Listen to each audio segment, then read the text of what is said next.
coast to coast, direct from Austin. You're listening to the Alex Jones Broadcasting Network. The earth, riches, and wisdom. So we have even right there. What's his name? This is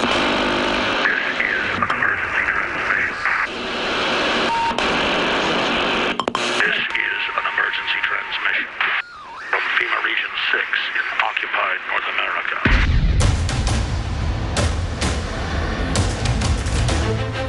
There is a war. It's happening now. It will decide the fate of humanity. The time to choose sides has come. We are the resistance. We are the InfoWar. And folks, it is Sunday, June 1st, 2014. And I am just sitting here thinking about all this. And it just hit me. We really are broadcasting from FEMA Region 6. We really are in a 10-part global government with 10 subregions per region. It really is public. They really are putting cancer viruses and vaccines and brain-damaging hydrofluorosilicic acid in the water. I really own their books where they admit they're doing it on my bookshelf. It's a Twilight Zone episode. But in a way, it's exciting. It's real. It's animating. Let me tell you, I'm not worried about my hair sticking up in public anymore. I'm not worried about what people think about me. I care about this species. Not because I'm a hero, just because I'm not a piece of crap. I just want to have a better world. I like nice people, not scum. But nice people have been blinded. We've been brought up incrementally with the poison being titrated, built up, till we have an incredible tolerance to it. And they've used our own adaptability against us to put up with the abuse. And in the last 4 minutes we've gotten this short segment with Jon Rappoport. John, you talk about breaking the trance. Because I don't want to just wake people up in a sub-trance where they go, okay, it's happening, and feel hopeless. We can change the world and make it better if we take the next step. How do we do that? How do we break out of the trance? You know, Alex, what I've always said is that people have to go back to the root. What is the root? Freedom. And then they have to understand what that means for them fully. You know, because when people do understand that, they become motivated to take action. They don't just sit there and stare out the window. But the problem is a lot of people get kind of a half idea of what their own particular freedom means. They don't really learn about it. They don't contemplate it. Nobody teaches it to them. They have to do it themselves. Because everything that we're saying here comes back to that. They're trying to destroy freedom. That's their goal. Control means no freedom. You're a slave. Okay, so what is your freedom? What does that really mean? You know, oh, it's a word. It means I can, you know, I could shop here, or I can go there, or I can take a vacation. That has nothing to do with anything.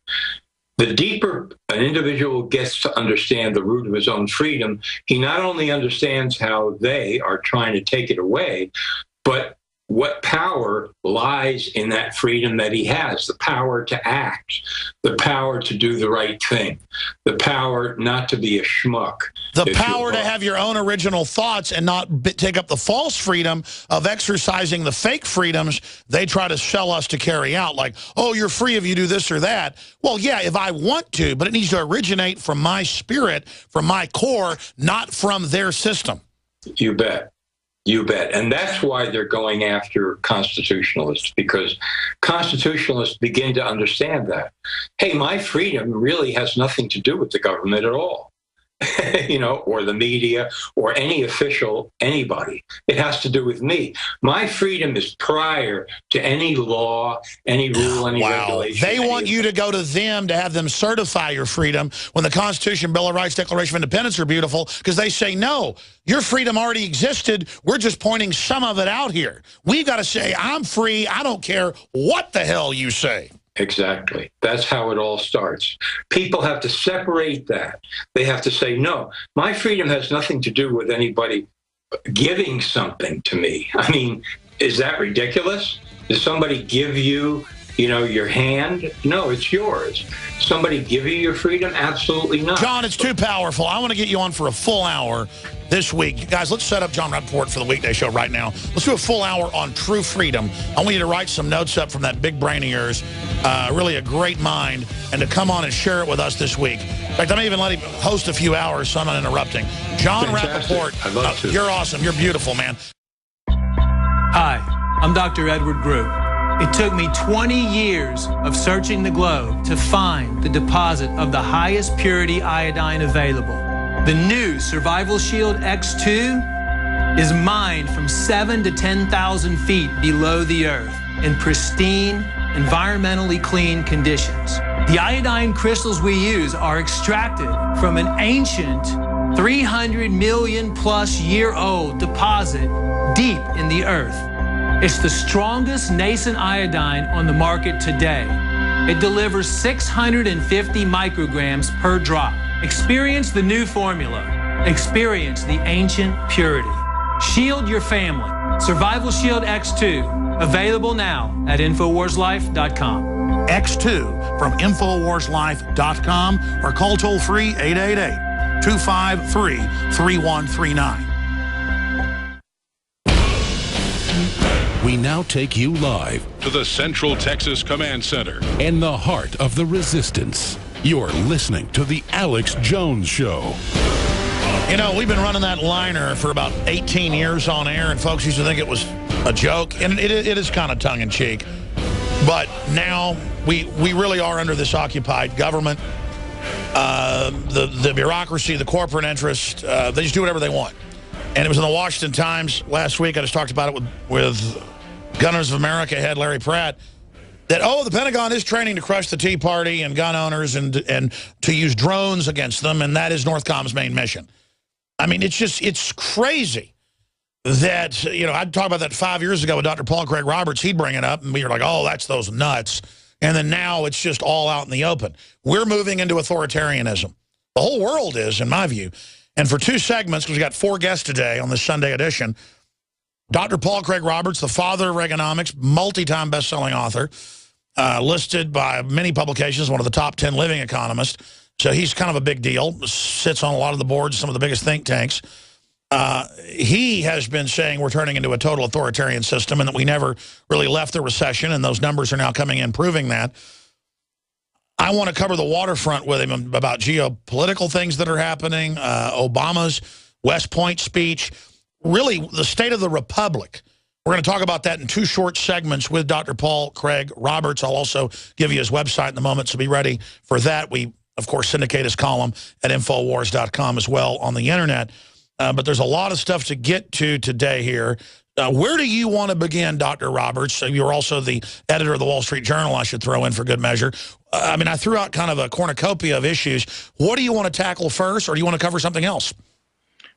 It's your show, Alex, so I'll accommodate you and what you think your audience is into. What do you want to dive into first, and then I threw out?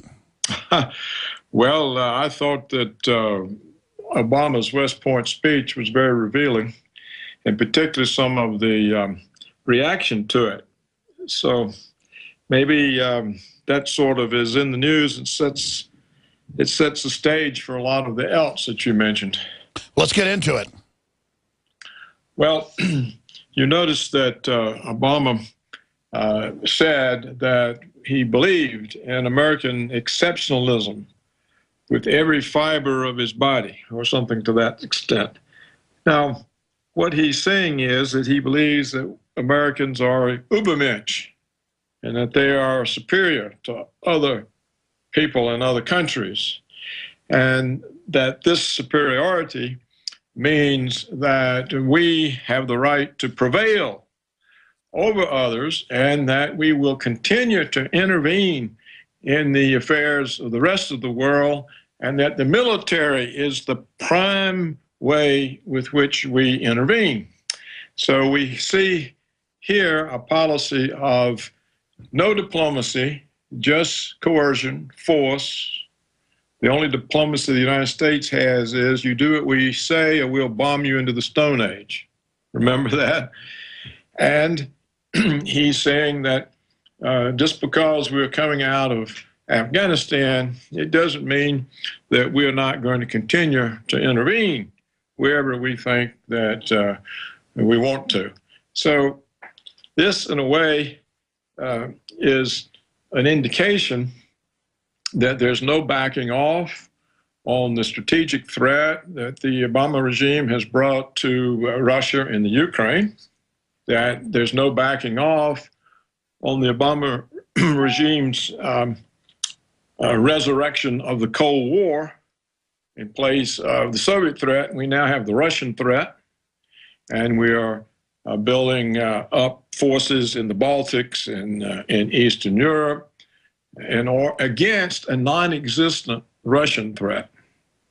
So just like, in my opinion, and I believe yours, that the war on terror was a hoax that served the military security complex, we're now going to have a Cold War hoax as a new way. Ooh, that's a great way to coin it. It's a Cold War hoax, and I do totally agree with you. And, you know, it's one thing to have manifest destiny when you're fighting a bunch of Native Americans, and they're actually fighting back against you. You could say there was a war. I'm not endorsing it.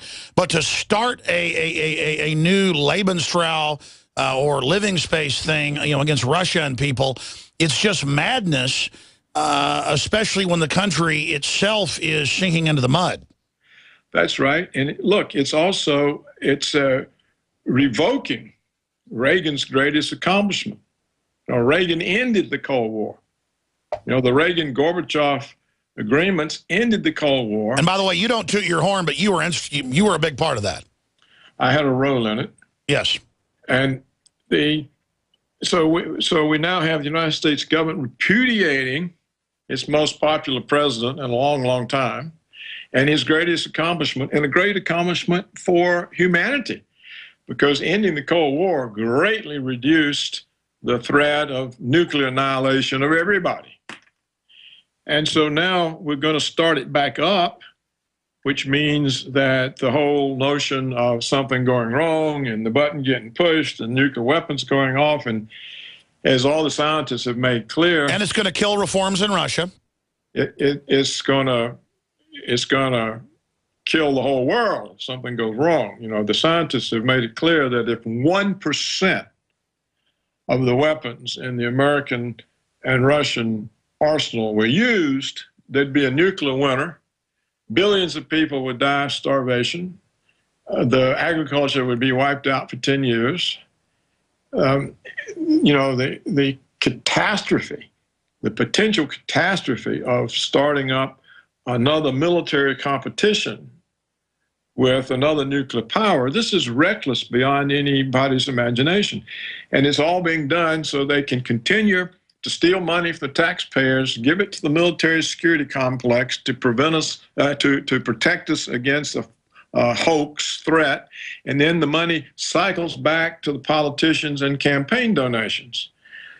So this shows a government that's just corrupt beyond any previous measure of corruption, and that they would put this type of risk on human life. I mean, extinction is possible if these weapons go off. So I think that tells you just how bad the situation is, how low the leadership has sunk, and there's hardly really a word about it.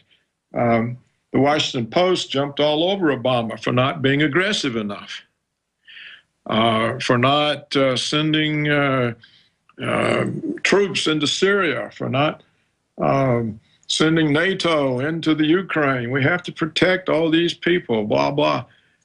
It's really just mind-boggling. I sometimes think that the whole country has simply lost its head. And well, what it is a bunch of different, as you said, special interests that would literally, you know, kill their grandma for a stick of bubble gum, who just are disconnected from reality. They're not statesmen. They've destroyed our soft power.